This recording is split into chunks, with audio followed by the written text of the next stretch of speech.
Okay, so we've identified 3 options for the customer, all right? Again, the first one being basically their choice when they came in looking.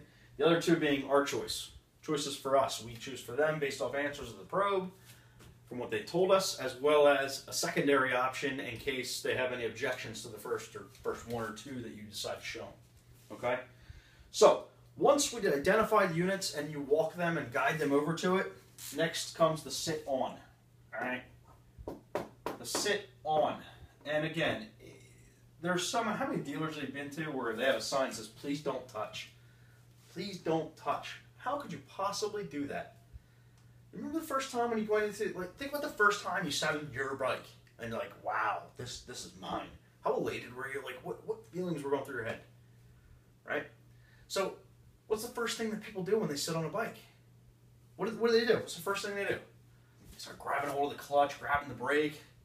They roll it back and forth. They're adjusting the mirrors. They're looking at it, touching switches, and then they zone out. What are they doing? They're taking mental ownership of the situation. They're thinking about, wow, what's this going to be like when I'm cruising down Route 66? All right? It's mental ownership that they're just feeling it. So, there's 3 goals to the sit-on. All right? What are the 3 purposes of the sit-on? All right?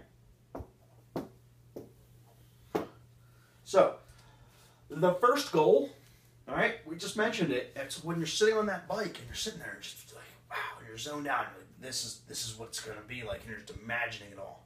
All right, what is that? Or you're imagining for the guy who isn't going down Route 66, for that guy who just literally wants this. What are they going to think of when they see me pushing this out of my garage? All right, you're taking mental ownership.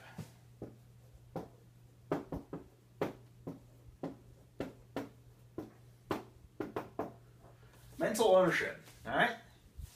So with that, think about that's it. The sit-on is such a huge part of the mental ownership of the entire transaction. How could you possibly think about that item or go any further if you don't touch it and sit on it? Right? It just connects you. You're one with it. All right? The second thing, and we're going to backtrack and go through all these. The second part to this whole thing, all right, we'll call it fit and finish.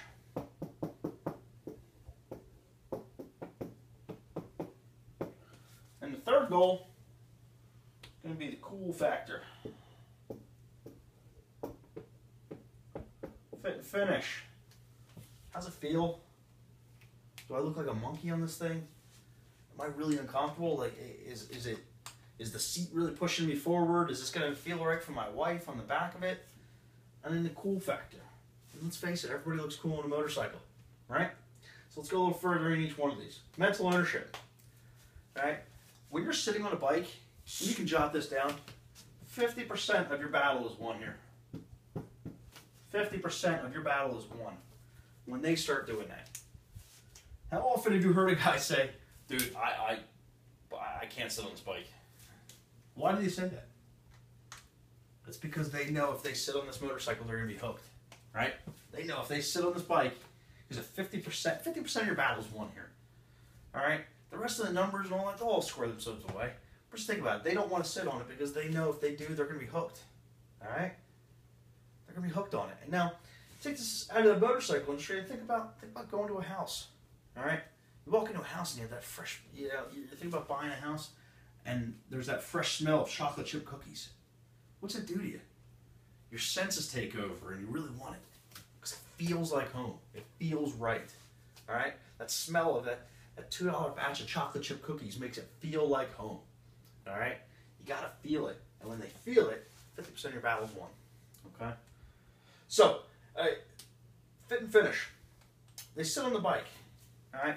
Now, I have a situation with this because you get a lot of new riders that tend to be taller, all right? So if you were to put a 6'6" guy on a Sportster, what's going to happen? Yeah, it's not going to fit him. And if the bike doesn't fit him, whose fault is that? It's your obligation to tell them if they're too big or too small for that bike. If they're putting themselves in danger for being too small for the bike that they want, you see them struggling, and you know it's going to be an uphill battle, or they're just too big for it and they don't look like they're going to be comfortable, it's your job to tell them that, all right? And so, well, it doesn't feel right telling them that. Well, that's because you didn't do a good enough job in the grid, right? So I have an issue where with this here, if my stepbrother, Justin, I mean, he's 6 foot plus, 225 pounds plus, I remember, stepbrother. I'm 5'6", 5'7" on a good day. All right. But anyway, he decided to come in and buy a bike from me, and he bought a Sportster 48. Against everything I described to him and everything I told him, I said, Justin, you will not be comfortable on this bike. Justin, this bike does not fit you. You are not going to be comfortable on this bike. All right. Now, I am constantly reminded because 2 years ago when he bought the bike, it's been sitting